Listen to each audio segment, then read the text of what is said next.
Hello Krishnaben, join થઈ ગયા છો ને તમે? હેલો કૃષ્ણાબેન.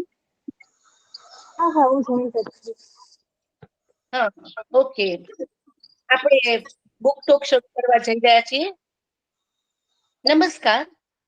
શ્રી અરવિંદભાઈ મણિયા જનકલ્યાણ ટ્રસ્ટ દ્વારા અનેકવિધ પ્રવૃત્તિઓ જેવી કે સેવાકીય, શૈક્ષણિક, સાહિત્યિક, સાંસ્કૃતિક વગેરે કરવામાં આવે છે.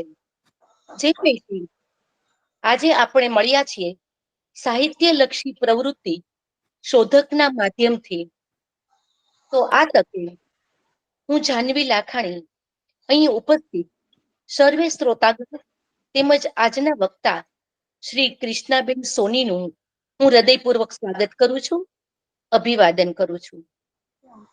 ભારતીય પરંપરા મુજબ કોઈ પણ શુભ કાર્યની શરૂઆત કરીએ છીએ.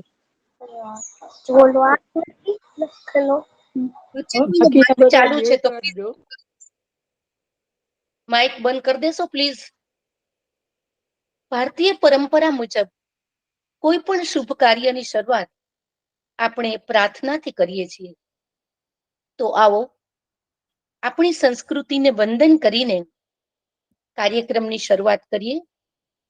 આજના વક્તા શ્રી કૃષ્ણાબેનને વિનંતી કરું કે તેઓ પ્રાર્થનામાં સાથે જોડાય.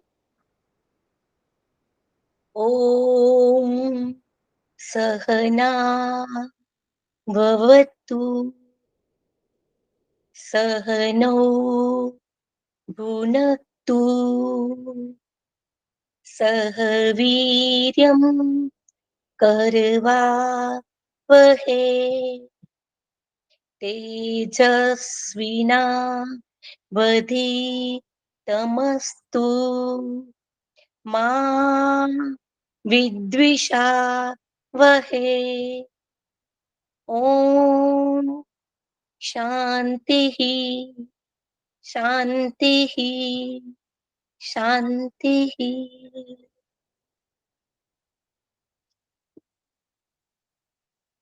શોધક દ્વારા આપણે આપણું પસંદગીનું પુસ્તક મેળવી શકીએ, વાંચી શકીએ અને સમયાંતરે ફરી બીજું પુસ્તક ઘેર બેઠા મેળવી શકીએ. આમ સાહિત્યલક્ષી પ્રવૃત્તિઓને વધુ વેગ મળે, લોકો વધુ ને વધુ વાંચન તરફ મળે અને સદવાચનથી જીવનમાં એક કલ્યાણકારી ભાવ જાગે, જેનો લાભ સમાજના પ્રત્યેક માનવીને મળે તેવા શુભ આશયથી શોધકનો જન્મ થયો. આ સુંદર વિચાર આવ્યો આ ટ્રસ્ટના ટ્રસ્ટી આદરણીય શ્રી હંસિકાબેન મણિયારને, કે જેઓએ માસ્ટર ઓફ આર્ટ્સની ડિગ્રી પ્રાપ્ત કરેલ છે. તેઓ સાહિત્યમાં વિશેષ રુચિ ધરાવે છે. તેઓ અહીંની લેંગ લાઇબ્રેરીમાં સેવા આપે છે અને સાથે સાથે પ્રાંત સંચાલિકા તરીકે પણ કાર્યરત છે. તો જેમણે લોકોને વાંચન તરફ પ્રેરિત કર્યા તેવા આદરણીય હંસિકાબેન મણિયારને હું અહીં વંદન કરું છું. તેમજ જેમણા સુંદર વિચારને અમલમાં મૂકવા શોધકની રચના કરી, લોકોને પુસ્તકો પહોંચાડવાનું ઉત્તમ આયોજન કર્યું અને તે આયોજનને અમલી બનાવ્યું તેવા મૂક વક્તા પણ કર્મયોગી એવા શ્રી હર્ષલભાઈ મણિયારને લાખ લાખ અભિનંદન આપું છું. આજના વક્તા શ્રી કૃષ્ણાબેન સોની, જે ગઈ તેમની બુક ટોક હતી, પરંતુ શનિવારે જે અગ્નિકાંડની ઘટના બની ગઈ એટલે આપણે બુક ટોક તેમનું આજના રવિવાર ઉપર લઈ ગયા. તો આજે કૃષ્ણાબેન સોનીને ફરી હું આવકારું છું લાગણીપૂર્વક. કૃષ્ણાબેન સોની મનોવિજ્ઞાન સાથે સ્નાતક થયેલા છે. તેઓએ સ્કૂલનું શિક્ષણ નિર્મલા કોન્વેન્ટમાંથી લીધેલું છે, તેમજ કોલેજનું શિક્ષણ કણસાગરા કોલેજમાંથી મેળવેલ છે. પોતે એક સારા કાઉન્સેલર છે. હિલિંગ થેરાપીનો તેમણે અભ્યાસ કરેલ છે. રાષ્ટ્રીય અને આંતરરાષ્ટ્રીય મનોવિજ્ઞાન કોર્સ કરેલા છે. માનસિક આરોગ્યને જાળવી રાખવા તેઓ સેવા આપી રહ્યા છે. તેઓ આપણને જે પુસ્તક વિશે કહેવા જઈ રહ્યા છે તે પુસ્તકનું નામ છે માસ્ટર યોર ઇમોશન્સ. નવાઈની વાત એ છે અને આનંદની વાત પણ છે કે કૃષ્ણાબેન પોતે અંગ્રેજી માધ્યમમાં ભણેલા હોવા છતાં આજે તેઓ આપણને આ પુસ્તક વિશે ગુજરાતીમાં કહેવા જઈ રહ્યા છે. અને આમ તેમણે માતૃભાષાને પૂરતું માન આપેલ છે. તો કૃષ્ણાબેનને હું ખૂબ ખૂબ અભિનંદન પાઠવું છું આપણા શોધક પરિવાર તરફથી. આપણે જાણીએ છીએ કે જીવનની અંદર બધાની સાથે કંઈક કંઈક એવી ઘટના બનતી હોય.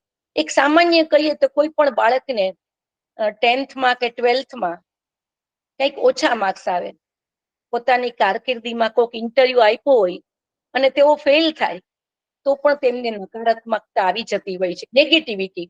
હવે તો હું આ કઈ કરી જ નહીં શકું, બસ હવે આપણે હારી ગયા. તો ના, એવું નથી. આપણે તે નેગેટિવિટીને પોઝિટિવિટીમાં કઈ રીતે કન્વર્ટ કરી શકીએ તે આ પુસ્તકમાં આપણને કહેવામાં આવેલ છે. અને જિંદગીની અંદર આપણે હારવાનું નથી, પણ આપણે નેગેટિવિટીને પોઝિટિવિટીમાં લઈ જઈને આપણે ઉત્તમ કાર્ય કરવાનું છે. તો કૃષ્ણાબેન સોની આપણને આ પુસ્તક વિશે કહેવા જઈ રહ્યા છે. ખરેખર કૃષ્ણાબેનને હું હૃદયપૂર્વક આવકારું છું. શોધક પરિવાર આ તકે તેમને ખૂબ ખૂબ શુભેચ્છા પાઠવે છે. તો કૃષ્ણાબેન સોની, વેલકમ.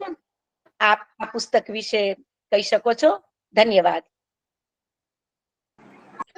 પહેલા તો આપ સૌનો ખૂબ ખૂબ આભાર માનું છું કે મને હર્ષલ સર અને આ શોધક પરિવારે એક ચાન્સ આપ્યો, કે હું એક એવું પ્લેટફોર્મ આપ્યું કે જ્યાં હું મારા વિચારોને રજૂ કરી શકું. એક ખૂબ સરસ એવો કાર્યક્રમ કે જ્યાં અલગ અલગ પુસ્તકોનું વાંચન થાય, તેના વિશે કેટલા બધા લોકોને સમજાવવામાં આવતું હોય કે એનું મહત્વ શું છે. તો તેના માટે હું બધાને ખૂબ ખૂબ આભાર વ્યક્ત કરું છું. જાનવી મેમને કહું છું કે ખૂબ આભાર આપનો કે આટલું સરસ ઇન્ટ્રોડક્શન આપ્યું, કે હવે મારે કઈ કહેવાની જરૂર જ નથી, એ રીતે તમે કીધું છે. Thank you all so much. હવે સૌથી પહેલા હું સ્ક્રીન પ્રેઝન્ટ કરું છું અને હું આપ સૌને વિનંતી કરીશ કે હું જે દેખાડું છું એનો કાં તો મને મેસેજમાં કાં તો હેન્ડ રેઝ કરી અને મને ઉત્તર આપે. હું સ્ક્રીન પ્રેઝન્ટ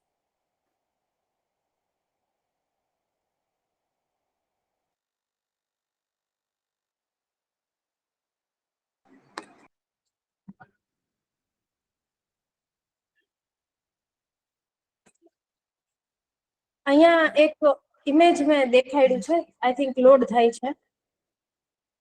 એમાં એક પ્રશ્ન છે કે how do you feel today? આજે તમને કેવું ફીલ થાય છે, કેવું મહેસૂસ થાય છે? શાંત, calm, angry, sleepy, sad, happy, worried? કેવું ફીલ થાય છે આજે? કે આજે આપણે અહીંયા ભેગા થયા છીએ, સવારે ઉઠ્યા ત્યારથી આપણું અલગ અલગ મૂડ હશે, તો એમાં આપણે બધાને કેવું ફીલ થાય છે?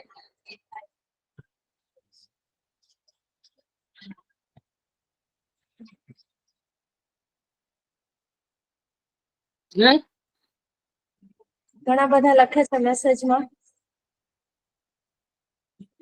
Happy, sleepy, worried.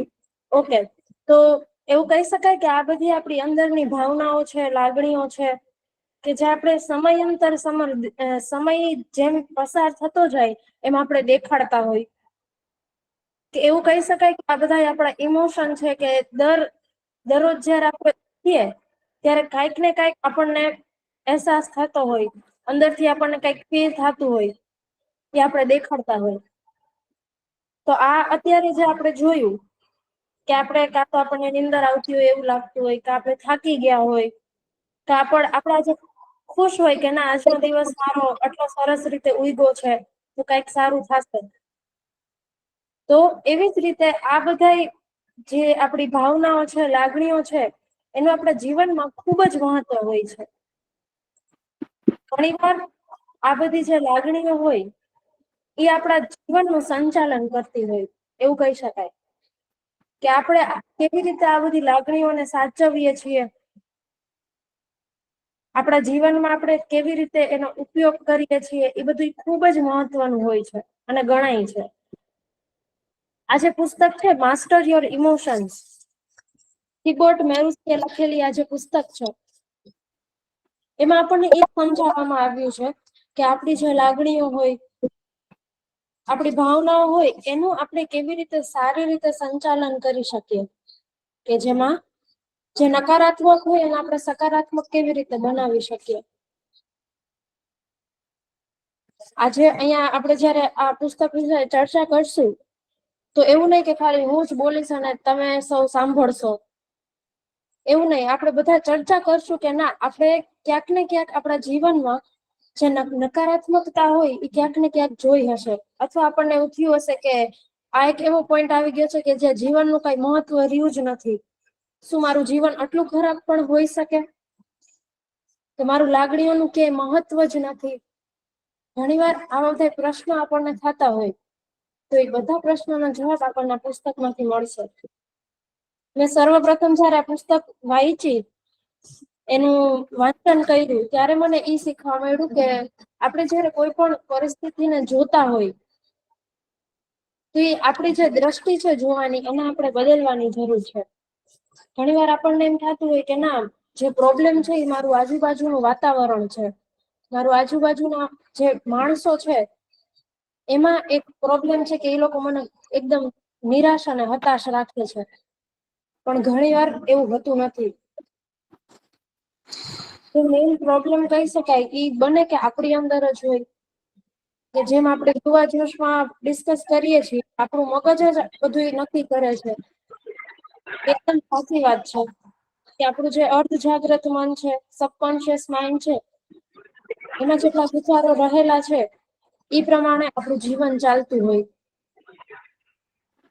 આપણે માત્ર સવારે ઉઠીને આપણું રોજાની જીવનનું જે કાર્ય હોય આપણે પૂરું કરતા હોય.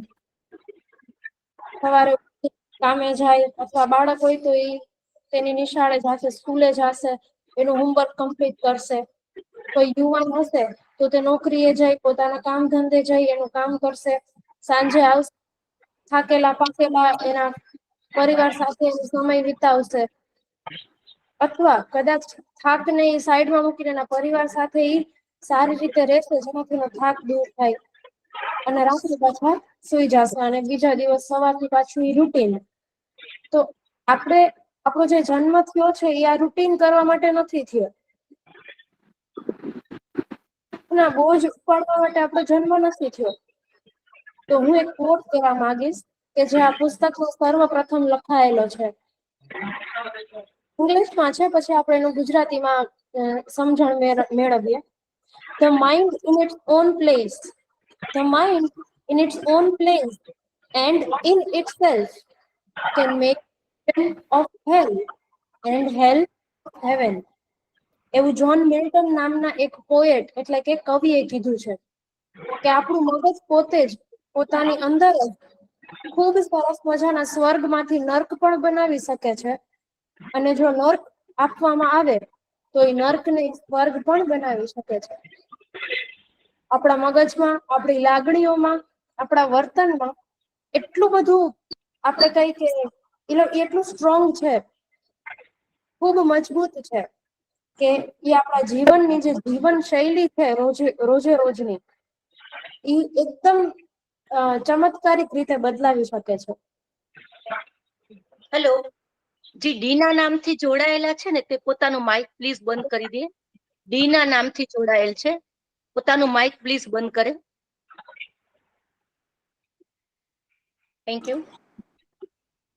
આજની જે પુસ્તક છે એમાંથી આપણને શીખવા શું મળશે, અને આ પુસ્તક જ શું કામ? આપણને એ પ્રશ્ન થાય કે આ પુસ્તક જ શું કામ સિલેક્ટ કરવામાં આવી છે કે આપણે લાગણીઓને સમજી શકીએ. ઘણી બધી એવી ગુજરાતીમાં પુસ્તકો હોય, ગુજરાતી સાહિત્યમાં પણ હોય, અને આપણા ઇન્ડિયન કલ્ચરમાં પણ ઘણું બધું એવું ડિસ્કશન થયું છે. તો જેટલી પણ આ ફોરેનની બુક્સ છે, પેલા તો હું એ જ કહીશ કે જેટલી પણ આંતરરાષ્ટ્રીય વેચાતી અને લખવામાં આવતી પુસ્તકો છે, એ બધી તમામ પુસ્તકોનું જે સાર છે આપણા ભારતીય કલ્ચર એટલે કે ઇન્ડિયન કલ્ચરમાં ક્યાંક ને ક્યાંક ચર્ચામાં આવેલું જ છે. તો ઘણીવાર આપણે આ બધી પુસ્તકોનું વાંચન કરીએ એ પહેલા આપણે આપણી ભારતીય સંસ્કૃતિને પણ જોઈએ તો આપણને આનાથી પણ વધુ ઘણીવાર જાણવા મળી શકે એમ. અને આ પુસ્તકમાં કીધું છે કે આ જે એક પુસ્તક છે એ મેન્યુઅલ છે. મેન્યુઅલ એટલે કે દર્શિકા, કે આપણે આપણું જીવન કેવી રીતે જીવી શકીએ, આપણી જે લાગણીઓ છે એ કેવી રીતે બને છે, અને એને આપણે આપણા પોતાના પર્સનલ ગ્રોથ માટે કેવી રીતે વાપરી શકીએ. તો આપણે અત્યારે શું ચર્ચા કરશું, સૌથી પહેલા એ જોશું કે આપણે આપણી ભાવનાઓ શું છે, કે ઇમોશન એટલે શું. કઈ કઈ વસ્તુ એવી છે કે જેની છાપ આપણી ભાવના ઉપર પડે છે, કે આપણા જે ઇમોશન છે એ કઈ કઈ વસ્તુથી એની અસર આપણા ઉપર થાય છે, આપણે કઈ રીતે આપણી ભાવનાઓને બદલી શકીએ, અને છેલ્લે ઈ કે આપણી ભાવનાઓથી આપણે કેવી રીતે આગળ વધી શકીએ. આટલા પોઈન્ટ આપણે આજે ડિસ્કસ કરશું. તો હવે સ્ટાર્ટ કરીએ. સૌ પ્રથમ આપણી જે ભાવનાઓ છે, લાગણીઓ છે, એને આપણે ઘણી બધી જગ્યાએ વાપરતા હોય. એમ કહી શકાય કે આપણે જયારે કોઈ પણ સવારથી ઉઠીએ ત્યારથી ક્યાંક ને ક્યાંક આપણી લાગણી આપણને વચ્ચે આવે જ છે. કદાચ કોઈ બાળક છે એ સ્કૂલે જતું હશે તો સવારે એના મમ્મી સાથે એ વાર્તાલાપ કરશે તો ત્યારે એની લાગણીઓ હશે, ત્યારે એની માતાની લાગણીઓ હશે કે બેટા તું નાસ્તો કરીને જા, તને ભૂખ લાગશે, એનું ધ્યાન રાખે છે. તો એવી જ રીતે આ આપણી જે લાગણીઓ છે એ આપણને જીવવામાં કેવી રીતે મદદ કરે છે. તો આપણું જે મગજ છે એ એવી રીતે બનેલું છે કે આપણને દરેક વસ્તુ, આપણી આજુબાજુ જેટલી પણ વસ્તુ ચાલે છે, આપણે જેટલા માણસોને મળતા હોય એ આપણને જોવામાં અને સમજવામાં મદદ કરે છે. કે આપણું બ્રેઇન એટલે કે આપણું જે મન છે એનું મુખ્ય કામ એ નથી કે એ આપણને ખુશ રાખે. આપણા મનનું મુખ્ય કામ એ છે કે આપણી આજુબાજુ જેટલું કાર્ય થતું હોય એ બધા વિશે આપણને જણાવે, અને પછી એ આપણે નક્કી કરવાનું છે કે એ આપણને ખુશ રાખશે કે દુઃખ આપશે. આપણે એ પરિસ્થિતિને, એ વસ્તુને કે એ માણસની વાતને આપણે કેવી રીતે જોઈ છીએ એ આપણી ઉપર છે. કોઈ મને કહીને જશે કે ભાઈ તને તો કઈ ખબર જ નથી પડતી, તમે તો આ નવા જનરેશન ના છો, તમને શું ખબર પડે કે આ બધું કેવી રીતે ચાલતું હોય. તો ઈ હું બે રીતે લઈ શકું. એક કે એને મારું અપમાન કર્યું, અને બીજું ઈ કે હજી મારી પાસે શીખવા માટે ઘણો સમય છે. બને કે હું આપણને એને કીધું હોય કે તમે નવા જનરેશન ના છો કે વોટેવર, તો એનો મતલબ કે મારી પાસે હજી શીખવાનું ઘણું બધું છે. તો એવી જ રીતે આપણે કેવી રીતે આ ભાવનાઓને લઈ છીએ કે જોવીએ છીએ એ ખૂબ મહત્વનું છે.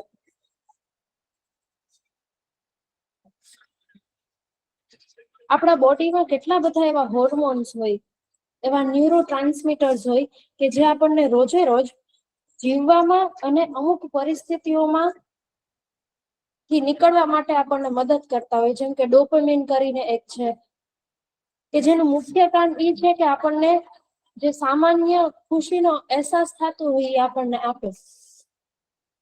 તો એ આપણા મગજના અમુક ભાગમાં આ હોર્મોન રિલીઝ થતું હોય છે, અને એ આપણને જે બેઝિક સંતોષનો અનુભવ થતો હોય એ આપણને આપે છે.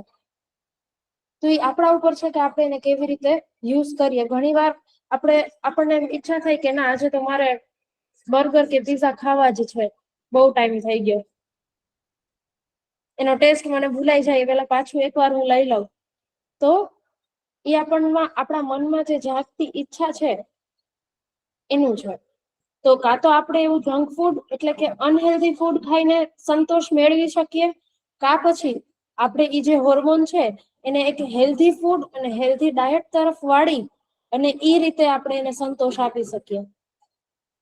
તો દર વખતે કે જયારે આપણા મનમાં એક ઈચ્છા જાગૃત થાય એને આપણે બે રીતે વાળી શકીએ. તો જયારે થાય, પોસિબલ થાય તો આપણે એને હંમેશા સકારાત્મક રીતે જ લઈ. ઘણીવાર આપણા વર્તનમાં એક ઈગો હોય. આપણે જયારે રોજે રોજ એક વર્તન હોય, આપણું સામાન્ય જે વર્તન હોય, કોમન બિહેવિયર હોય, આપણું એક ઓરિજિનલ બિહેવિયર, તો એમાં આપણો ઈગો છે એ એક મુખ્ય ભાગ ભજવતું હોય. ઈગો એટલે કે આપણે જ્યારે કોઈ પણ કાર્ય કરીએ ત્યારે એક એવું ફેક્ટર કે જે આપણી ભાવનાઓને કંઈક સારું કાર્ય કરવાથી રોકતું હોય, અથવા સારું કાર્ય કર્યા પછી જે આપણને મહેસૂસ થાય કે વાહ, આ તો મેં કર્યું છે, તો એ જે એક હાઈટ હોય ઇમોશનની, એને આપણે ઈગો કહી શકીએ. એક આપણી એવી સેલ્ફ આઈડેન્ટિટી છે, આપણી પોતાની એક એવી દ્રષ્ટિ છે કે જે આપણે આ દુનિયાને દેખાડીએ છીએ, તો એને આપણે ઈગો કહી શકાય. તો ઈગો છે એક ખૂબ મહત્વનો ભાગ ભજવે છે. અને આ ઈગો કેવી રીતે જીવે છે આપણી અંદર? ઘણીવાર આપણે અમુક માણસોને જોતા હોય, એનામાં ખૂબ ઘમંડ હોય. આપણે નાનામાં નાની વાત કદાચ એમને કહી તો એનો જે સાર હોય એમને લઈ જવો હોય કે ના, આ મારા દ્વારા થયું છે, અથવા મેં તમને કરાવ્યું છે, કે તો મેં તને સાથ આપ્યો એટલે તારાથી થયું. તો ઘણીવાર આ જે ઘમંડ છે એ આપણી અંદર અમુક વસ્તુથી જોડાયેલો હોય, અથવા અમુક એવા માણસોથી જોડાયેલો હોય. ઘણીવાર અમુક એવી ફિઝિકલ આઇટમ્સ હોય, અમુક એવી વસ્તુઓ હોય જેનાથી આપણે આપણા ઈગોને જોઈન રાખ્યું હોય, તો એ આપણને ઘણીવાર નડતું હોય છે. ઘણીવાર આપણે માણસોની તારીફ કરીએ અથવા કોઈ આપણી તારીફ કરે તો આ ઈગો આપણો વધે છે. ઘણીવાર આપણે અમુક એવી વાતચીતમાં જોડાય છીએ જે કોઈ ત્રીજા માણસની વાતચીત હોય, તો એમાં આપણો આ ઈગો છે એ વધતો હોય છે. ઘણીવાર આપણી અંદર એક ઇન્ફિરિયોરિટી કોમ્પ્લેક્સ હોય, એનો મતલબ કે એક એવી ઈચ્છા હોય કે જે આપણે પૂરી કરીએ તો આપણને એમ થાય કે મેં આ દુનિયા પાર કરી લીધી. ઘણી બધી એવી ઈચ્છાઓ આપણી અંદર હોય, તો ઈ પૂર્ણ થાય, આપણે ઈ પ્રાપ્ત કરીએ, તો એનાથી પણ આપણો ઈગો છે એ ધીમે ધીમે વધતો જાય છે. આપણે કોઈ માટે કઈ સારું કામ કર્યું હોય તો એનાથી પણ આપણો ઈગો ઘણીવાર વધતો જાય છે. ઘણીવાર આપણને એક વેલિડેશન જોતું હોય. વેલિડેશન એટલે કે કોઈનું ધ્યાન આપણી ઉપર પડે. ઘણીવાર આપણે તૈયાર થતા હોય, અથવા ક્યાંય આપણે લગ્ન પ્રસંગમાં ગયા હોય, તો આપણને એમ હોય કે કોકનું ધ્યાન મારી ઉપર પડે, હું કેવી દેખાઉં છું એ કોક મને કહેશે તો જ હું માનીશ કે હું સારી લાગુ છું. તો આ બધા એવા અમુક પોઈન્ટ્સ છે કે જેનાથી ઈગો છે એ આપણામાં ધીમે ધીમે વધતું હોય છે. તો આ ઈગો છે એની ઇમ્પેક્ટ આપણા ઇમોશન ઉપર, આપણી ભાવનાઓ ઉપર શું હોઈ શકે? કે આપણામાં સમયાંતર જાતા એક એવી ઇમેજ બનાવે છે કે જેનાથી આપણે જ્યારે આ બધી વસ્તુઓ કરીએ ત્યારે જ આપણને એમ થાય કે ના, હું સારું જીવન જીવું છું.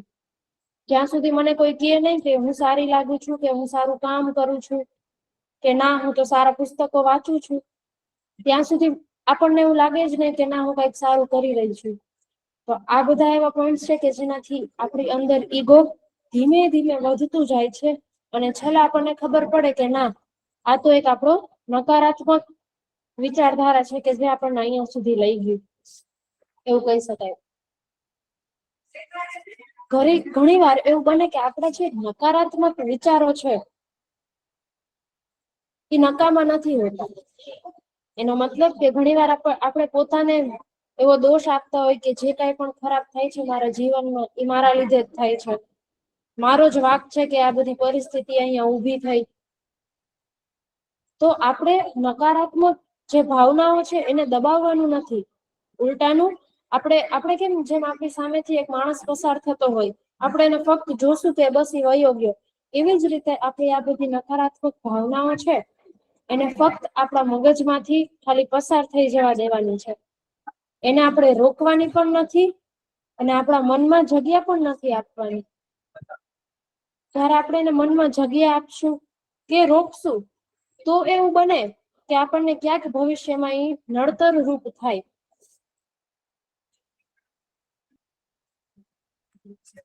તો જે નકારાત્મક ભાવનાઓ છે એને આપણે સમજીને એક સમયે એને પસાર થઈ જવા દેવાની છે, અને એને સકારાત્મક ભાવનાથી જોવાનું છે. આપણે ઘણીવાર ડિસ્કસ કરતા હોય પોઝિટિવ થિંકિંગ, તો આ જે નકારાત્મક ભાવના છે એનો એક સકારાત્મક ભાગ છે કે જે આપણી અંદર ભજવતું હોય. આપણે જયારે કોઈ પણ પરિસ્થિતિ હોય એને આપણે જોતા હોય કે કેવી રીતે મારા જીવનમાં આપણને શું શીખવે છે, તો એને જો આપણે નેગેટિવની બદલે પોઝિટિવ રીતે જોઈએ કે ના, મને આમાં કંઈક શીખવા મળે છે, કંઈક મારું જ સારું થવાનું છે, તો બને કે આપણી અંદર જે નેગેટિવિટી છે, કે નેગેટિવ ઇમોશન છે, એ ધીમે ધીમે ઓછા થાય. ઘણી વાર આપણે જોયું હોય કે આપણી ભાવનાઓ છે એ ધીમે ધીમે વધતી જાય, નકારાત્મક ભાવના છે એ ધીમે ધીમે વધતી જાય. અથવા અમુક માણસ એવા હોય કે આપણે એની સમક્ષ કોઈ પણ વાત રજૂ કરીએ તો એનો પહેલો જવાબ ના હોય, અથવા એમ કે ના, એવું થોડી થઈ શકે, અથવા નકારાત્મકતા હોય એમની વાતમાં. તો એ શું કામ હોય અને આપણે કેવી રીતે એનાથી દૂર રહી શકીએ? તો જ્યારે પણ આપણે કોઈ પણ વાત કરીએ ત્યારે જે નકારાત્મક વિચારધારા છે એને આપણે રોકીએ. દયાભાઈ કરીને કોઈ સ્ક્રીન પ્રેઝન્ટ કરી છે, તો પ્લીઝ સ્ટોપ કરી દેજો.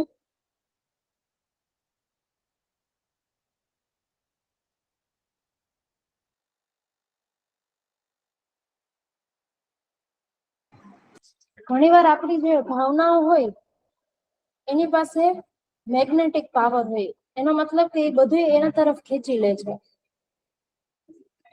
સારું હોય કે ખરાબ હોય, એ બધું એના તરફ ખેંચશે. એનો મતલબ આપણે જ્યારે એક દિવસ પાસ થાય ત્યારે રાત્રે આપણે આખા દિવસનું એક અનુમાન લગાવીએ, એક એનાલિસિસ કરીએ કે આજનો મારો દિવસ કેવો પસાર થયો.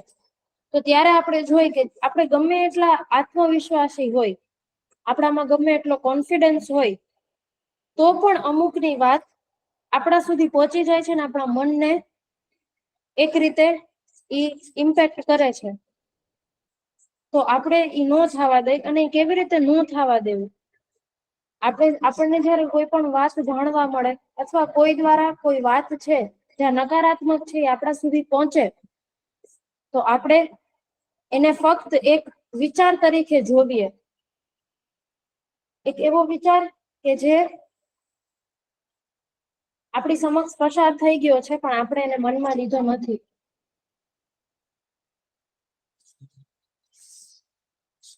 ઇમોશન છે કે જે ભાવનાઓ છે એ આપણું માનસિક જે આપણને હેરાનગતિ આપે છે એ કેવી રીતે આપતી હોય છે. ભાવેશભાઈ કરીને કોઈ સ્ક્રીન પ્રેઝન્ટ કરે છે, તો પ્લીઝ એ બંધ કરી દેજો.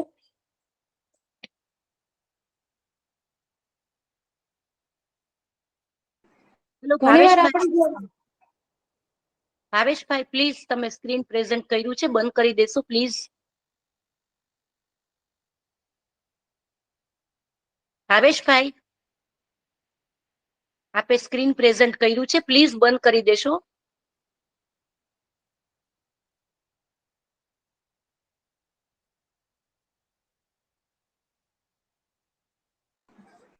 ઘણીવાર આપણી જે ભાવનાઓ હોય એને આપણે કેવી રીતે મનમાં લઈ છીએ એ આપણને આપણા શારીરિક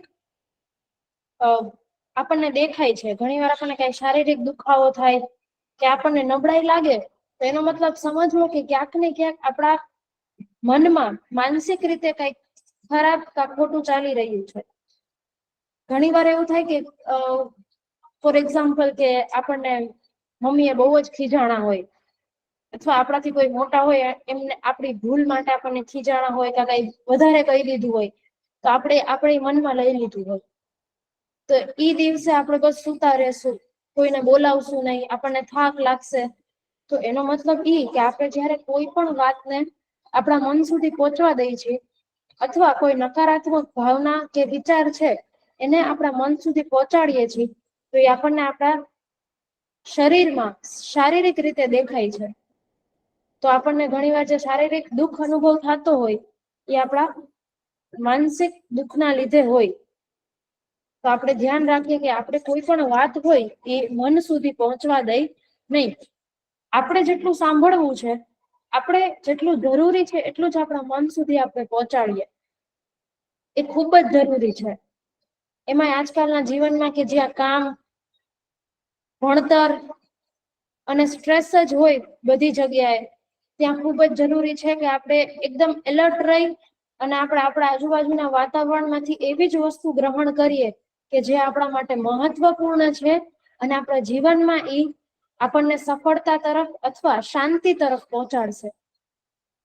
બાકી બધી જ વસ્તુનો આપણે ત્યાગ કરીએ, નકારાત્મક વિચારધારાનો ત્યાગ કરશું, આપણે એવા બધા માણસોથી પણ દૂર રહેશું કે જે આપણને નકારાત્મક તરફ લઈ જાય છે, નકારાત્મકતા તરફ આપણને દોરી અને એવા વિચારો તરફ પહોંચાડે છે.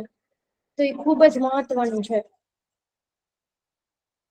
ડેલ કાર્નેજ એક ખૂબ જ ફેમસ રાઇટર છે, જેમને લખ્યું છે કે 100% of the fatigue of the sedentary worker in good health is due to psychological factors, by which we mean emotional factors. Dale Carnegie કહે છે કે 100% જે મજદૂરો હોય છે એમાંથી મોસ્ટ ઓફ જેટલાને થાક લાગતો હોય કે એ લોકો વારંવાર બીમાર પડી જતા હોય, એનું એક મુખ્ય કારણ એમની માનસિકતા છે, કે એમની ભાવનાઓ છે. ઘણીવાર આપણે આપણા કામથી તો આપણને ખુશી મળતી હોય, પણ આપણને આપણા પરિવારમાંથી શાંતિ ન મળતી હોય. ઘણીવાર આપણને આપણું પરિવાર બધી જ રીતે આપણને સપોર્ટ કરતું હોય, પણ આપણને આપણા કામમાંથી એટલી શાંતિ ન મળતી હોય. એના લીધે આપણું જે માનસિકતા હોય એ ધીમે ધીમે થકાન તરફ જાતી હોય છે. તો એના લીધે આપણી ઓવરઓલ જે જીવનશૈલી છે અને પ્લસ આપણી જે હેલ્થ છે એની ઉપર અસર પડે છે. તો આપણે મેઇન એક ઈ ધ્યાન રાખવાનું કે આપણે કોઈ પણ વસ્તુ આપણા મન સુધી પહોંચાડીએ નહીં. એના માટે એક નાની એવી એક્સરસાઇઝ છે. આ પુસ્તકમાં એવું કહેવાયું છે કે ગીગો, GIGO, એનો મતલબ garbage in garbage out. Garbage એટલે કે કચરો. કચરો આપણા મનમાં આવે છે તો કચરો, ઈ જે કચરો છે એને મનમાંથી બહાર કાઢવાની જવાબદારી પણ આપણી જ છે. ઘણીવાર આપણને બે કાન એટલે આપ્યા છે કે આપણે સારી વસ્તુઓ લઈ અને સીધી મનમાં પહોંચાડીએ, ને ઘણીવાર આપણને બે કાન એટલે પણ આપ્યા છે કે આપણી ખરાબ વસ્તુ તરત સાંભળીને બીજા કાનથી કાઢી નાખીએ. તો જરૂર પડે એ પ્રમાણે આપણે આ બધી વસ્તુઓ વાપરીએ. અને આ જે એક્સરસાઇઝ છે Gigo, garbage in garbage out, એનો મતલબ કે જો તમે ખરાબ બોલશો તો ખરાબ જ થશે, અને જો સારું બોલશો તો સારું જ થવાનું છે, અને એ 100%ની વાત છે. આવું હું નથી કેતી, પણ આ પુસ્તકમાં આ લેખક કહે છે કે ઘણી બધી એવી એક્સપેરિમેન્ટ થઈ છે કે જેનાથી એવું પ્રૂવ થયું છે કે જો તમે સારું બોલતા હશો, ભલે એક કામ કરીએ, આપણે ઘરે જ ટ્રાય કરીએ. 2 વાટકીમાં આપણે ભાતને પલાળીએ, અથવા ભાત ન લેવા હોય તો એક નાના નર્સરીમાંથી આપણે 10 રૂપિયાનું એક ફોડવું લઈ આવીએ. બેને બાજુમાં રાખીએ, રોજ બેને પાણી આપવાનું, અને એકને જ્યારે આપણે પાણી આપતા હોય ઈ ફળમાં, ઈ જે પ્લાન્ટ હોય એમાં આપણે પાણી નાખીએ ત્યારે એને સારા શબ્દો કહે, જેમ કે તું ખૂબ જ સરસ છો, તારા હોવાથી મારા જીવનમાં ખૂબ સરસ પરિવર્તન આવ્યું છે. અને બીજાને આપણે નકારાત્મક શબ્દો કહીએ, જેમ કે તારા રહેવાથી મને ખૂબ દુઃખ પહોંચે છે, તું મારા માટે એકદમ નકામું છે, કે આપણે એને ખરાબ શબ્દો પણ કહીએ.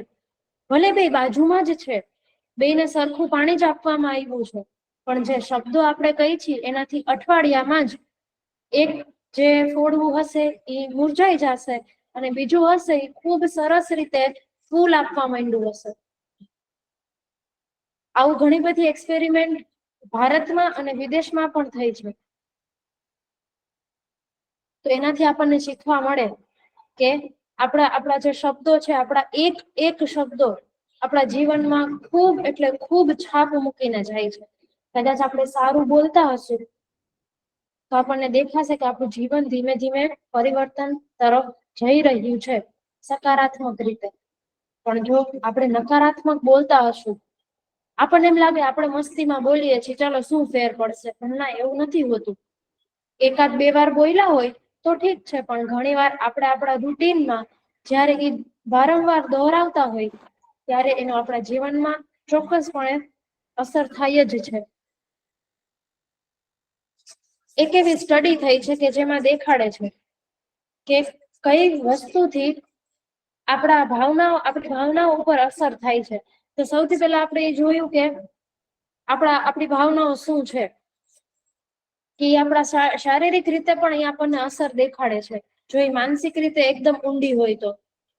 હવે જો આપણી નીંદર પૂરી નહીં થઈ હોય તો પણ આપણી ભાવનાઓ એક અલગ રસ્તો પકડશે. ઘણીવાર આજે સવારે, ફોર એક્ઝામ્પલ, આજે રવિવાર છે, નક્કી કર્યું હોય આપણે શનિવારે રાત્રે કે કાલે રવિવાર છે, હું ઉઠવાની જ નથી, ખૂબ આરામ કરીશ અને મસ્ત ઉઠીને ગાંઠિયા, જલેબી, ફાફડા બધું ખાઈશ. પણ જો સવારે 6 વાગે ઉઠવાનું થાય અને એવું કઈક કામ આવી જાય કે જે આપણે કરવું જ પડે એમ છે અને આપણે વિચાર્યું હોય એવી રીતે થાય નહીં, તો આપણા મૂડમાં ચેન્જ આવવાનો જ છે. અથવા આપણી નીંદર પૂરી નહીં થઈ હોય તો પણ આપણા મૂડમાં ચેન્જ આવશે. બીજું એ છે કે આપણું બોડી, આપણે કેવી બોડી લેંગ્વેજમાં રહી છીએ એ આપણી ભાવનાઓને ચોક્કસપણે નિર્ધારિત કરશે. આપણે કેવી રીતે વાતચીત કરીએ છીએ કોઈ સાથે, આપણે સીધા બેસીએ છીએ કે આમ ઝુકાઈ ગયેલા બેસીએ છીએ, કે જેમાં આપણે વળેલા હોય, અથવા આપણે જયારે કોઈ મહેમાન આવે ત્યારે ડરીને એમની સાથે વાત કરીએ છીએ, એ બધું જ નક્કી કરશે કે આપણા જે ભાવનાઓ છે એની પર કેટલું દબાણ છે. એક એવી સ્ટડી થઈ છે કે જેમાં દેખાડવામાં આવ્યું છે કે એક માણસ હોય એ પોતાનું નામ બદલી દે છે. પોતાનું નામ બદલી અને એનું જે જીવન હોય એમાં નકારાત્મકતા એના બોડી લેંગ્વેજ માંથી ઈ લે છે. એનો મતલબ ઈ 10-24 કલાક ખુરશી ઉપર બેઠો રહેશે. ખુરશી ઉપર બેસી અને ઈ આમ કઈ બોલશે નહીં, મોઢું એનું સાવ, એના મોઢા ઉપર આપણને દેખાશે કે ના, એને કઈક વાતનું દુઃખ છે. એ એના ફેશિયલ એક્સપ્રેશનમાં એ દેખાડશે. એની બોડી લેંગ્વેજ એકદમ એવી હશે કે જેનાથી આપણને એમ લાગે કે કોઈ માણસ ડિપ્રેશનમાં છે. જ્યારે કોઈ પણ માણસ ડિપ્રેશનના ફેઝમાં હોય ત્યારે એની પરિસ્થિતિ એકદમ જ ખરાબ હોય છે. આપણને એવું લાગે કે ના, એ હસે છે, સારી રીતે બધા સાથે વાત કરે છે, પણ એકચ્યુઅલી એવું નથી હોતું. એ માણસ શું કરશે, એકદમ મદદ વિનાનો થઈ જશે અને ખુરશી ઉપર બસ બેઠો રહેશે, નહીં કોઈ સાથે વાત કરે કે એના જે દુઃખ હોય એ દુઃખનો અહેસાસ એકદમ હાઈએસ્ટ પોઈન્ટ ઉપર કરશે. એવું એને 1 વીક સુધી કર્યું અને પછી જયારે રિઝલ્ટ આવ્યા અને બીજા બધા એના ભાઈબંધ દોસ્તારે કે જે આ ફિલ્ડમાં હતા અને સાયકોલોજીસ્ટ દ્વારા એમને એ રિઝલ્ટ કઢાવ્યું કે આ માણસને એકચ્યુઅલી શું બોડી લેંગ્વેજ ચેન્જ કરવાથી ડિપ્રેશન થયું છે, તો ત્યારે એના રિઝલ્ટ આવ્યા અને એમાં દેખાડવામાં આવ્યું કે જો તમે તમારું બોડીને એવી રીતે રાખો છો કે જેનાથી નકારાત્મકતા આવે તો 100% તમે ડિપ્રેશનનો અનુભવ થશે. ભલે આપણે ડિપ્રેશન સુધી ન જાય, પણ આપણને એ જે દુઃખ છે, નકારાત્મકતા છે, અથવા આપણે કઈ સેડનેસ, એ આપણને અનુભવ થશે. આપણે એવી રીતે ખુરશી ઉપર બેસીએ જેમ કે આપણા ખંભા બહાર નીકળી ગયા હોય, અથવા આપણા મોઢા ઉપર દુઃખ હોય, આપણે હાથને એવી રીતે રાખ્યા હોય કે આપણી અંદર કઈ પોઝિટિવ વાઇબ્રેશન ન આવે. તો જો આવું આપણે લાંબા સમય સુધી કરીએ તો આપણને મગજમાં કાંઈ ન હોવા છતાંય દુઃખનો અનુભવ થશે જ. તો બોડી પણ એક ઇમ્પોર્ટન્ટ પાર્ટ છે કે જે આપણા ભાવનાઓમાં એક ભાગ ભજવતું હોય. બીજું એ છે કે આપણા વિચારો. ઘણા બધા એવા લેખકોએ અને ઇવન મહાત્મા ગાંધીએ પણ કીધું છે કે આપણે એ જ છીએ જે આપણે વિચારીએ છીએ. We become what we think. Plus ઘણા બધા એવા ઇંગ્લિશ પોએટ પણ છે જેમને એની કવિતાઓમાં પણ કીધું છે કે તમે જેવું વિચારશો એવું જ થવાનું છે. તો આ બધી પ્રૂફ થયેલી વાતો છે. જેમ કે રાલ્ફ વોલ્ડો ઇમર્સન એક એસેઇસ્ટ છે કે જે નિબંધો લખે છે અને કવિતાઓ લખે છે.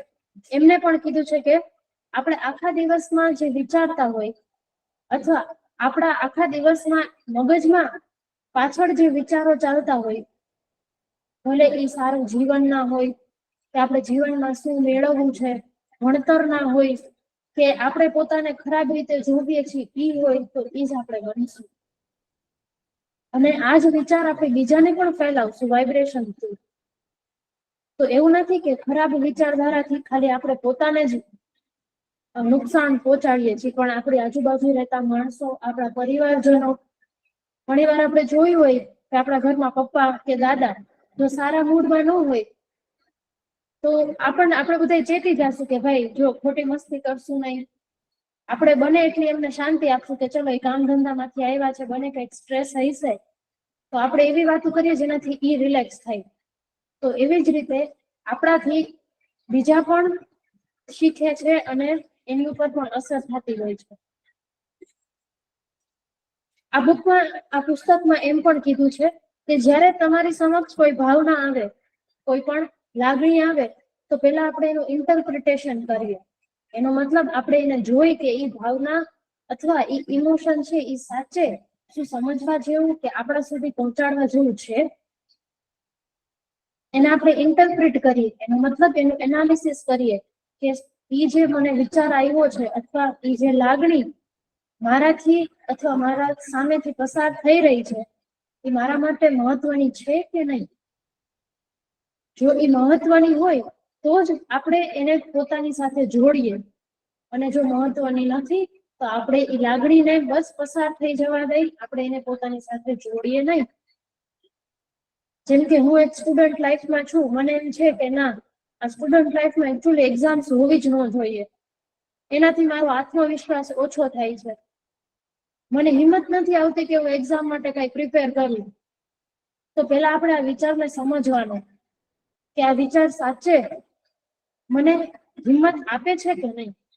જો એ નથી આપતું તો આપણે આપણો જે વિચાર છે, આપણી લાગણી છે, એની સાથે જોડવાની જરૂર જ નથી.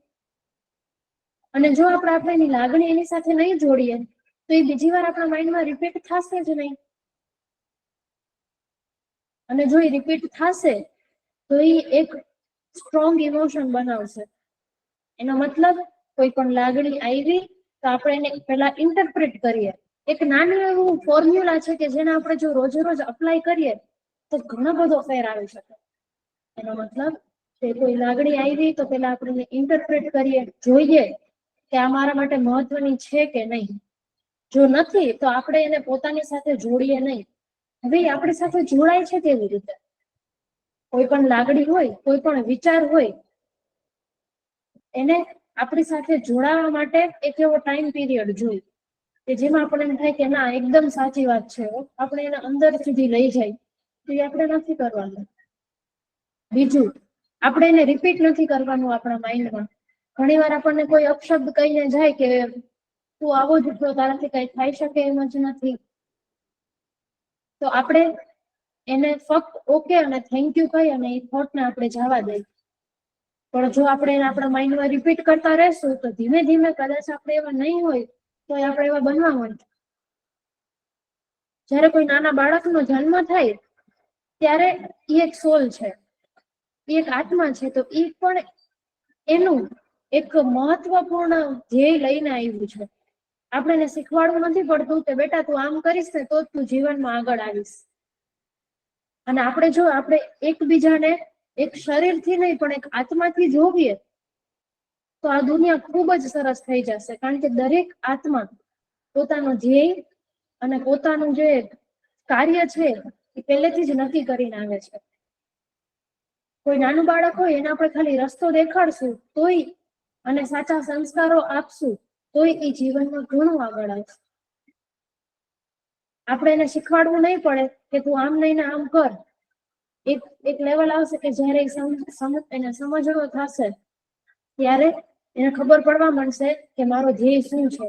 અને કદાચ એને ખબર ન પણ હોય તોય એની જે સોલ છે, એની આત્મા એને ઈ તરફ જ લઈ જશે કે જ્યાં એને કાર્ય કરવાનું છે.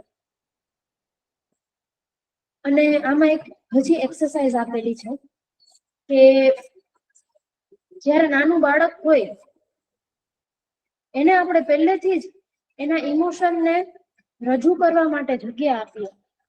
કારણ કે જયારે એ નાનું હોય ત્યારે એ ખાલી હોય અંદરથી. આપણે જે શીખવાડશું એ બધું ગ્રહણ કરી જ લેશે 100%. કારણ કે એનામાં હજી સમજણ શક્તિ આવી ન હોય. એ બોલતા કદાચ ન પણ શીખ્યું હોય. અને જ્યારથી બોલતા શીખે ત્યારે આપણે એના ઇમોશનને એવી રીતે એને જગ્યા આપીએ કે એને કોઈ દિવસ ઇમોશનલી કોઈ પર ડિપેન્ડન્ટ ન રહેવું પડે. છેલ્લે હું એટલું કહીશ કે આજે આપણે બધા સમજણ આપણને મળવા માંડી કે આપણે એડલ્ટ થયા ત્યારથી આપણને ખબર પડી કે આવી બધી પુસ્તકો આપણે વાંચીએ તો આપણે જીવનમાં ફેરફાર લઈ આવી શકીએ. તો હું બધાને એક વિનંતી કરીશ કે જેમની ઘરે નાના બાળકો છે એ બધા એમને અત્યારથી જ એવી ટ્રેનિંગ આપે કે એ પોતાને એવી રીતે જીવન જીવવા માટે રાખે કે એને કઈ વાંધો ન આવે. ઘણી વાર આપણને એક એક્ઝામ્પલ આપેલું છે આ પુસ્તકમાં પણ કે કોઈ નાનું બાળક રોવે ત્યારે જમીન ઉપર પડી અને રોવે ત્યારે આપણે જમીનને મારીએ છીએ કે મારી દે જમીનને, જો તું પડી ગયો ને આપણે એને ખીજાય કેમ મારા દીકરાને માર્યું. આપણે એવું કીડીને પણ કહેતા હોય ઘણી વાર કે કીડીએ તમે ચટકો ભર્યો, કીડીને કે આવું ન કરાય. તો એને જીવનમાં ખૂબ ઊંડે સુધી અસર કરે છે. એનાથી એવું પણ શીખે છે કે મને વાગ્યું કે મને ચોટ પહોંચી એનું જિમ્મેદાર હું નથી પણ બીજા. આપણને એમ લાગે કે આ બહુ સરળ નાની વાત છે, એની અસર શું હોય, પણ એકચ્યુઅલી ખૂબ ઊંડે સુધી એના મનમાં અસર પહોંચે.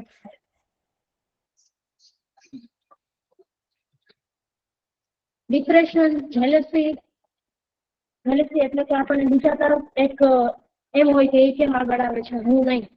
તો આ બધી જે નકારાત્મક વાત છે એ આપણે અંદરથી આપણે કાઢીએ અને એવી વાત આપણે આપણા અંદર રાખીએ કે જેનાથી બસ આપણે આગળ આવીશું. આ બધી પુસ્તકો લખવાનો હેતુ, લેખક એમ કે છે કે આ બધી પુસ્તકો લખવાનો જે હેતુ છે એ નથી કે આપણે બહુ જ્ઞાની બનીએ અને બીજાને જ્ઞાન આપીએ, પણ આપણે એટલા જ્ઞાની બનીએ કે આપણે જે બીજા હેરાન થાય છે એમને મદદ કરી શકીએ. કે તમારી જે અંદરની દુનિયા છે એ તમે જોવો. બહારની દુનિયાને તમે નથી બદલી શકવાના. તમે કદાચ એક માણસને બદલશો, 2 માણસને બદલશો, તમે કરોડો માણસોને નથી બદલી શકવાના. તો તમે તમારી અંદરની દુનિયાને એવી રીતે આખી ઉગાવો કે જ્યાં તમે જાઓ ત્યાં ખુશ્બુ ફેલાય જ. જ્યાં તમે જાઓ ત્યાં બીજાને એમ થાય કે ના, જીવન જીવવું હોય તો આ રીતે આપણે જીવી શકીએ. અને લાસ્ટ એક ઈ કહીશ કે ઘણી વાર આપણે આપણી ભાવનાઓને એવી રીતે વાપરતા હોય કે બીજાને પણ આપણે બીજા ઉપર પણ ગુસ્સે થઈ જતા હોય, આપણે આપણી ઉપર પણ ગુસ્સે થઈ જતા હોય. તો એના માટે આમાં 2-3 એક્સરસાઇઝ એવી આપી છે જે આપણે ડિસ્કસ કરી કે 3 સ્ટેપ વેરિફિકેશન કરીએ. આપણે ફોનમાં પણ ઘણી વાર 3 સ્ટેપ વેરિફિકેશન આવતું હોય. તો એવી જ રીતે આપણે આપણા ઇમોશનને 3 સ્ટેપ વેરિફિકેશન આપે. ઇન્ટરપ્રિટેશન એટલે કે એનાલિસિસ, આપણા કામનું છે કે નહીં. આઈડેન્ટિફિકેશન એટલે કે આપણે એને પોતાની સાથે જોડીએ નહીં. અને 3rd રિપીટેશન, એનો મતલબ એને વારે વારે દોહરાવવાનો કઈ મતલબ નથી જો એ આપણા માટે કામનું નથી તો. અને બીજું એ કે ગાર્બેજ ઇન અને ગાર્બેજ આઉટ. આપણે જેવું વિચારશું એવું જ થશે. તો આપણે આપણી અંદર શાંતિના વિચારો નાખીએ. એક આપણી અંદર જ આપણે એવું મસ્તીનું સ્વર્ગ અથવા ઉપવન ઊભું કરીએ કે જેમાં એટલા સરસ ફૂલ ઉગ્યા હોય કે ગમે ત્યાં જાય તો એ સ્મશાનને પણ ફૂલ કરી દે. અને છેલ્લે ખૂબ ખૂબ ધન્યવાદ હર્ષલ સરને અને જાહ્નવી મેમ, શોધક પરિવાર, વિજય સરને કે મને આ પ્લેટફોર્મ આપ્યું કે જ્યાં હું બીજા સુધી આ પુસ્તક દ્વારા સારા વિચારો આપી શકું. ખૂબ ખૂબ ધન્યવાદ. આભાર આપનો કૃષ્ણબેન. આપે ખૂબ સરસ મજાની આ પુસ્તક વિશે વાત કરી અને એક નેગેટિવ વિચારો છે એને પોઝિટિવ.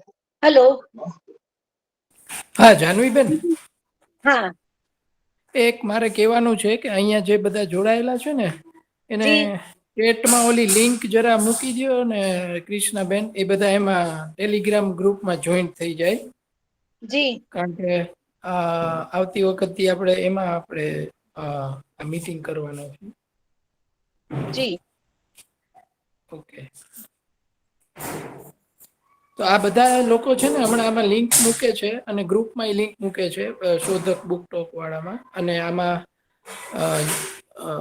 ગૂગલ મીટના ચેટ બોક્સમાં. તો એ લિંક ક્લિક કરશો ને એટલે એક ટેલિગ્રામમાં એક ગ્રુપમાં તમને જોડાવાનું પૂછશે. એમાં જસ્ટ કહેશો એટલે પછી અહીંયા રિક્વેસ્ટ આવી જાય છે એટલે તમે જોડાઈ જશો પછી. ઓકે. હલો વિજયભાઈ. હેલો. હા વિજયભાઈ. વિજયભાઈ આપ લિંક મૂકી દેશો પ્લીઝ. હા, એમને નેટવર્ક ઇશ્યુ છે, એ અચ્છા, મૂકી દે છે. મૂકી દે છે ને. અચ્છા, સારું. તો કૃષ્ણબેન આપનો ખૂબ ખૂબ આભાર. આપે ખૂબ સરસ આ બુક વિશે કીધું અને સારા વિચારો કરવા એટલે કે પોઝિટિવ વિચાર કરવા, સારું આચરણ કરવું, સારા કાર્ય કરવા અને પોઝિટિવ રીતે બીજાને પણ ઉપયોગી થવું, એ જે તમે વાત કરી, જીવનમાંથી નકારાત્મકતા કાઢી નાખવી. અને હું પોતે પણ માનું છું કે જે વ્યક્તિના મગજની અંદર નેગેટિવિટી ભરી હોય તે પોતે ફિઝિકલી ગમે એટલો ફિટ હોય ને તોય કાંઈ કાર્ય ન કરી શકે, કાચો પાપડ એ ન ભાંગી શકીએ, એટલી હદે આપણે કહી શકીએ. તો ફરી કૃષ્ણાબેન નો ખૂબ ખૂબ આભાર. અને મારે આ તકે કહેવાનું રહી ગયું શરૂઆતમાં જ, કૃષ્ણાબેન અને તેમનો પરિવાર નિયમિત વાંચન કરે છે. તો આજે આપણે જોઈ રહ્યા છીએ કે આપણને કૃષ્ણાબેને આ બુક વિશે કેટલું સારું કીધું. અને આપણે જાણીએ જ છીએ કે પુસ્તકો છે એ સારા મિત્રની ગરજ સારે છે. અને આપણને જયારે કાંઈ પણ મૂંઝવણ હોય ત્યારે મોબાઈલ કરતા પણ વધારે સારા પુસ્તકોનું વાંચન આપણને ઉપયોગી થાય છે. અને આજે મને કહેતા ખૂબ જ આનંદ અને ગૌરવની લાગણી મને થાય છે કે શોધક પરિવારમાં લગભગ 2,500 જેટલા વાંચક મિત્રો આમાં જોડાઈ ચૂકેલા છે. અને આપ સૌને પણ વિનંતી કરું છું કે આપણા ગ્રુપના પણ જે કોઈ પણ હોય કે જેમને વાંચનમાં રસ હોય તેવા શોધક પરિવારમાં જોડાઈ શકે છે. તો ફરી કૃષ્ણાબેનનો પણ ખૂબ ખૂબ આભાર. હર્ષલભાઈ અને બીજા અન્ય પણ આપણી સાથે જોડાયેલા છે તે તમામનો હું ખૂબ ખૂબ આભાર માનું છું. અને હવે કોઈને આ બાબતે આજની ટોક વિશે કાંઈ પોતાના મંતવ્ય રજૂ કરવા હોય તો કરી શકે છે. આવકાર્ય છે.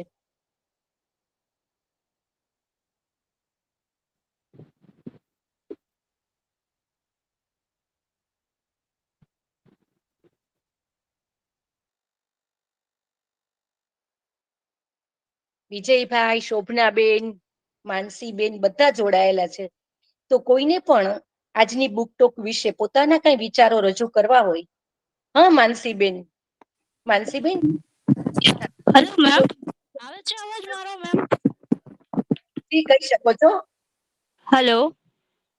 હા, તમારો અવાજ આવે છે બરોબર. મેમ, જે કૃષ્ણા મેમે કીધું વચ્ચે કે તમે જો કોઈ પણ ઇશ્યુ છે કે તેનાથી દૂર રહો, બરાબર છે, એ વ્યક્તિથી કે એ વસ્તુથી એ દૂર રહ્યો. શું એ જો ઘરમાં ઇશ્યુઝ હોય છે એનાથી તમે દૂર રહી શકો?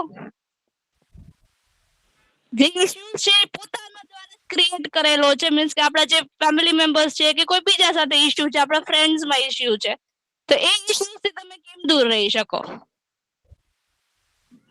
એના માટે હું એવું કહેવા માંગીશ કે આપણા પરિવારજનોથી આપણે દૂર નથી રહી શકવાના, આપણે ગમે એટલું કરીએ. કારણ કે સાચી નોકરી તો આપણે એનાથી જ જોડાયેલી છે, એના થકી જ આપણે છીએ.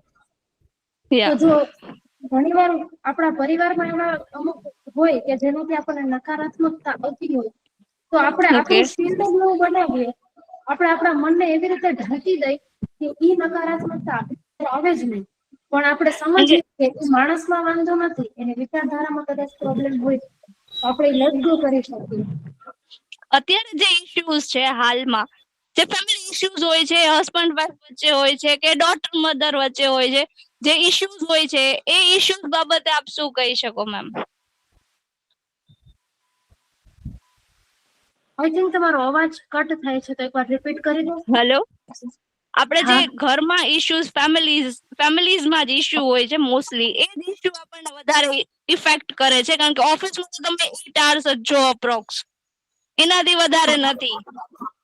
કે હા. તમારા કોઈ અંગત ફ્રેન્ડ્સ છે કે એની સાથે ઇશ્યુઝ છે કોઈ પણ, તો એ શોર્ટ આઉટ કઈ રીતે કરી શકાય? પેલા તો આપણે સમજીએ કે એ પ્રોબ્લેમ શેના લીધે ક્રિએટ થયો છે. આપણે એનો બેઝ સમજીએ કે જો એ પ્રોબ્લેમ કોઈ બીજો માણસ છે તો આપણે એને માફ હમ કરી શકીએ, અને જો એ હમ પ્રોબ્લેમ આપણો થયો હોય હમ તો આપણે એને ચેન્જ કરવાનો ટ્રાય કરીએ. કારણ કે કોઈ પણ પ્રોબ્લેમ છે એ તો જ સોર્ટ આઉટ થશે કે જેમાં ઈગો નહીં હોય, એક યસ, માફીનો ભાવ હશે તો એ પ્રોબ્લેમ એની મેળે જ આપોઆપ સોર્ટ આઉટ થઈ જશે. તો આપણે એ ઈગો, જોઈ શકીએ કે ઓકે, થેન્ક યુ.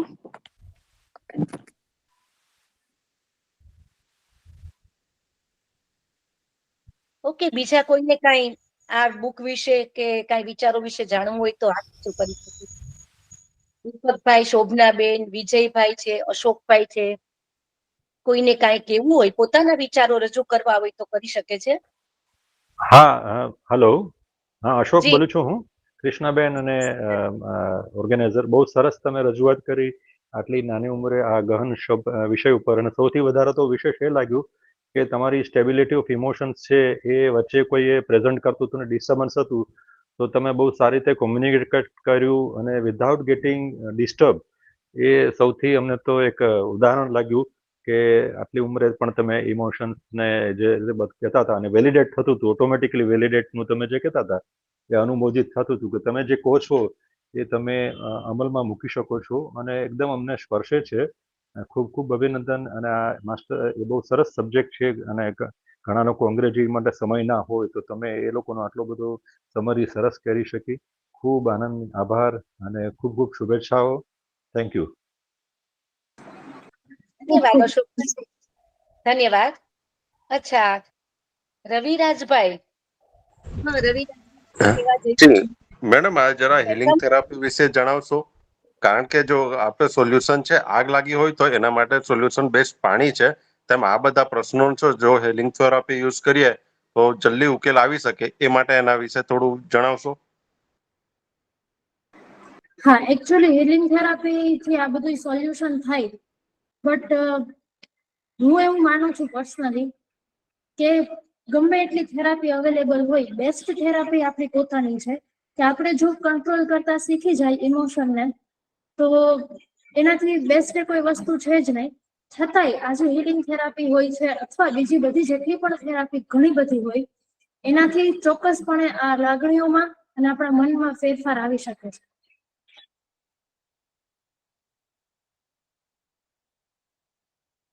ઓકે, બીજા કોઈને કાંઈ પ્રશ્ન હોય તો કહેશો? કોઈને પોતાના આ બુક વિશેના અથવા પોતાના કોઈ વિચારો હોય પોઝિટિવ થિંકિંગ અંગેના તો કહી શકે છે. અહીં જી, એસ થી જોડાયેલ સૌરભભાઈ મહેતા કંઈક કહેવા જઈ રહ્યા છે. વેલકમ સૌરભભાઈ. થેન્ક યુ જાનવીબેન. કૃષ્ણાબેનનો ખૂબ ખૂબ આભાર. બહુ સરસ રીતે તમે બુક સમજાવી. અને જસ્ટ આમાં એટલું જ એડ કરવું છે, જેમ તમે પહેલા કીધું કે આપણા ઘણા બધા કહીએ ને કે વેદાંતમાં અને ફિલોસોફીમાં પણ આ બધાની વાત કરી છે. તો એક જે મને બહુ ગમે છે એ કહું કે આપણે જૈન ફિલોસોફીની અંદર મહાવીર સ્વામીએ જે કીધું છે, અને આપણે ઇનફેક્ટ મિચ્છામી દુક્કડમ કરીને એ તહેવાર પણ ઉજવ્યો છે કે જેમાં માફ કરી દેવાનું, કે જેમાં ડિટેચમેન્ટ થવાનું. તો એનો પડઘો અહીંયા સરસ આ બુકમાં પડ્યો છે. આવા ઘણા બધા આપણે કહીએ કે આપણા શાસ્ત્રોમાં એમાં પણ બહુ સરસ રીતે એનું કહ્યું છે. તો એ પણ એક પૂરક વાંચન તરીકે આપણે લઈ શકીએ. Thank you. હા સૌરભભાઈ, આપણે બહુ સાચી વાત કીધી, માફ કરી દેવાની. તો મેં હમણાં થોડાક વખત પહેલા જ અમીચંદની અમી દ્રષ્ટિ વિશે મેં કીધું, મારી બુક ટોક હતી.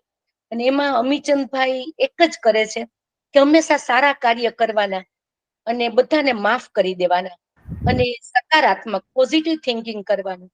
તો એ પણ અમીચંદની અમી દ્રષ્ટિ બહુ સરસ બુક હતી ને બધા વાંચજો. અને અન્યને કોઈને કાંઈ કેવું હોય તો પ્લીઝ જોડાઈ શકે છે. હકારાત્મક વિચારધારાથી આપણે ગમે એટલું અઘરું કામ પણ બહુ સરળતાથી પાર પાડી શકીએ છીએ. બહુ સરસ વાત છે. તો અત્યારે આપણી સાથે જોડાયેલા છે દીપકભાઈ, વિજયભાઈ, શોભનાબેન. તો કોઈ કાંઈ કહેવા, કોઈને કઈ ઈચ્છા હોય તો કહી શકે છે. જી ગિરીશભાઈ જોશી. જી ગિરીશભાઈ, વેલકમ. આપ કહી શકો છો.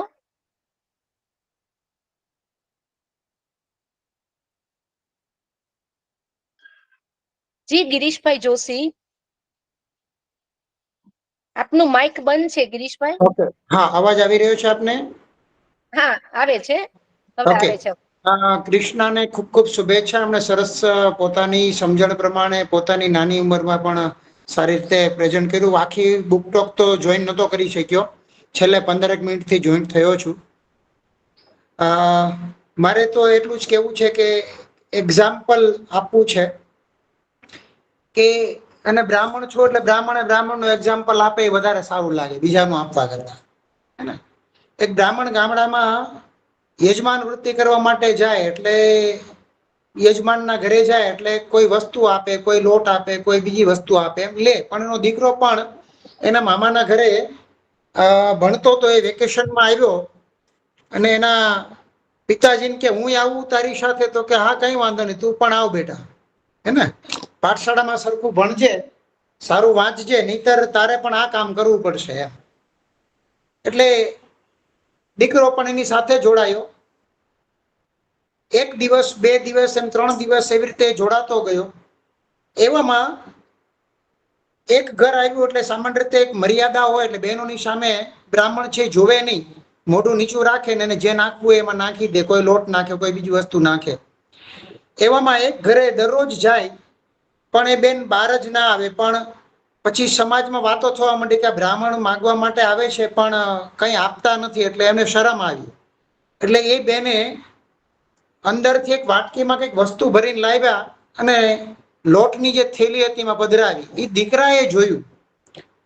પછી થોડેક આગળ ગયા, 5-10 ઘર આગળ, તો દીકરાએ કહ્યું કે બાપુજી, કે તમે કહો છો કે આ કામ કરવું જોઈએ, પણ આ બેને તો તમને આપવાના બદલે એને તો લોટની અંદર રાખ નાખી છે, લોટ નથી નાખ્યો. ત્યારે એના પિતાએ બહુ સરસ જવાબ આપ્યો કે બેટા, પેલા તો એ કશું જ નાખતા નહોતા, લઈને કશું આવતા નહોતા. આજે રાખ નાખી છે, હાથ વળ્યો છે, તો આવતીકાલે લોટ પણ નાખશે. આ પોઝિટિવ એટીટ્યુડનું ઉદાહરણ છે કે હકારાત્મક અભિગમ શું કહેવાય. હે ને? એટલે મને યાદ આવ્યું, મને એમ થયું કે શેર કરવું જોઈએ, એટલા માટે કર્યું. Thank you. ધન્યવાદ ગિરીશભાઈ, બહુ સરસ તમે ઉદાહરણ આપ્યું કે એના પિતાએ કીધું કે આજે રાખ નાખી છે તો કાલે લોટ નાખશે. નહીતર આવા સંજોગોમાં માણસને ક્યારેક ગુસ્સો પણ આવી જાય કે આ તું શું કરો છો એમ. એની બદલે એના પિતાએ કેટલો સરસ પોઝિટિવ રિપ્લાય કર્યો. તો ગિરીશભાઈ આપે બહુ સરસ કીધું. અને પ્રીતિબેને રેઝ કર્યો છે પોતાનો હાથ. પ્રીતિબેન કશું? યસ, સૌથી પહેલા તો બધાને નમસ્તે. નોટ એઝ અ ડોટર, મારા ડોટર તરીકે નહીં, પણ આજે એક વક્તા તરીકે કૃષ્ણાબેને જે આપણને એની એજ પ્રમાણે જે આપણને નોલેજ આપ્યું એ ખરેખર એપ્રિશિએબલ છે. અને જો પોઝિટિવ વ્યૂની વાત થતી હોય કે નકારાત્મકતાને દૂર કરવી, તો હાલનો તાજો દાખલો હું શેર કરવા માંગીશ કે આપણા માનનીય પ્રધાનમંત્રી શ્રી નરેન્દ્રભાઈ મોદીજીએ પોતે યોગ સાધનામાં જઈને આખા નેશનને કેમ પોઝિટિવિટી આપવી, એના માટે ખુદ જો આટલું યોગદાન આપતા હોય, આટલું ભોગે દેશનું કલ્યાણ કરવા માટે, નકારાત્મકતાને દૂર કરી અને એક પોઝિટિવિટી લઈ આવવા માટે, જ્યારે એમના માતાનું દેહાંત થઈ ગયા પછી એમને બી દુઃખ થતું હોય, પણ દુનિયાની કરોડો માતાને પોતાની માતા તરીકે સ્વીકારી એના પોઝિટિવ બધા આશીર્વાદ લેવા, આ યોગ સાધના કરવી કોના માટે કરે છે? પોતાના માટે તો કરે જ છે, પણ આ દેશનું કલ્યાણ પણ કરે છે. તો આપણે બી કાંઈ ને કાંઈ એવા પોઝિટિવ કાર્ય કરી, નકારાત્મકતાને દૂર કરી આપણા નેશનનું કલ્યાણ કરવું જોઈએ. અસ્તુ. આભાર પ્રીતિબેન આપનો. અને આપ કૃષ્ણાબેનના મધર છો અત્યારે જાણવા મળ્યું. તો સૌ પ્રથમ આપને પણ ખૂબ ખૂબ અભિનંદન પાઠવું છું શોધક પરિવાર તરફથી, કે તમે પોતે પણ આટલું સારું વાંચન કરો છો અને કૃષ્ણાબેને પણ આટલું સારું વાંચન કરીને અત્યારે પોતાના વિચારો રજૂ કર્યા. તો ફરી પ્રીતિબેન આપનો પણ ખૂબ ખૂબ આભાર. અને એ વાત તો સાચી જ છે કે નકારાત્મકતાને દૂર કરવી હોય તો સદવાચન, મેડિટેશન, સંગીત, સારા વિચારોની આપલે, એવું કરીને આપણે પોઝિટિવ અભિગમ તરફ વળી શકીએ. અચ્છા, બીજા કોઈને કઈ કેવું છે? શોભનાબેન છે, દીપકભાઈ? પ્રણામ બધાને, પ્રણામ બધા પ્રણામ. સાથે જોડાયેલા છે. અને વક્તા આટલી નાની ઉંમરમાં આટલું સરસ બોલ્યા, અને બુક ને જે આપણને સામે રજૂ કરે એટલે બુક વાંચવાનું બહુ જ મન થાય છે. તો મારે પૂછ્યું હતું કે આ જે બુક ટોક નું આપણે અહીંયા એ વિશે આપણે જે ચર્ચા કરીએ છીએ, એ બુકો આપણને અવેલેબલ થાય છે કે નહીં? કારણ કે જો હવે એના વિશે સાંભળ્યું તો એ વાંચવાની બહુ ઈચ્છા થાય. તો એના માટે શું આપણે ગ્રુપમાં વ્યવસ્થા છે, એ જરાક જણાવશો. હું બહુ પાછળથી જોઈન્ટ થઈ, પણ છતાંય મને તમારી પાસેથી ઘણું સારું જાણવા મળ્યું. અને પોઝિટિવની આપણે કોઈ પણ વિચાર કરીને એનો આપણને સારો જ પોઝિટિવ જ પ્રતિભાવ મળે છે, એવું મેં પણ ઘણી વાર અનુભવ્યું છે. અચ્છા, હા શોભનાબેન, પ્રણામ પ્રણામ. તમને આ બુક વાંચવાનું મન થયું, આપણે સારા વિચારો જાણીએ ત્યારે ચોક્કસ આપણને એમ થાય કે આપણે પણ આ પુસ્તક વાંચીએ. તો જો આપ શોધક પરિવારમાં જોઈન્ટ છો તો ચોક્કસ તમે આ પુસ્તક વિશે તમે જાણી શકો કે તમને લગભગ તો મોટે ભાગે પુસ્તકો મેળવીને મોકલવામાં આવે છે, છતાં પણ તમે આ પુસ્તક વિશે જાણી શકશો કે આ પુસ્તક અવેલેબલ છે કે નથી. અને નહીંતર લાઇબ્રેરીમાં તપાસ કરીને પણ આ પુસ્તક આપને પહોંચાડવામાં આવશે. ધન્યવાદ બેન. થેન્ક યુ, આભાર. આપણો સમય પૂરો થવા આવ્યો છે, તો કોઈને કઈ કેવું હોય તો અંતમાં કહી શકે છે. કોઈને કઈ કેવું હોય તો, નહીતર આપણે આ બુક ટોક અહીંયા પૂર્ણ કરીએ છીએ. આપણો સમય પૂર્ણ થઈ ગયો છે. અને બીજા આવતા વખતે પણ દર રવિવારે આપણે સારા સારા વક્તાઓ દ્વારા બુક ટોક નું આયોજન કરીએ છીએ, જેનાથી આપણને સારા પુસ્તકો વિશે માર્ગદર્શન મળી રહે છે. ઘણી વખત એવું બને કે આ સારું પુસ્તક આપણે વાંચી ન શકતા હોઈએ સમયના અભાવે, પણ 1 કલાક બુક ટોકમાં તો જોડાઈ શકીએ અને સારા વિચારોની આપણે આપલે કરી શકીએ. તો બધાનો અહીંયા ખૂબ ખૂબ આભાર માનું છું અને આ બુક ટોકને આપણે વિરામ આપીએ છીએ. આવતા રવિવારે ફરી વખત મળશું આપણે સવારે 11 વાગે શોધક પરિવાર દ્વારા. ધન્યવાદ. સૌને ખૂબ ખૂબ આભાર. Thank you so much.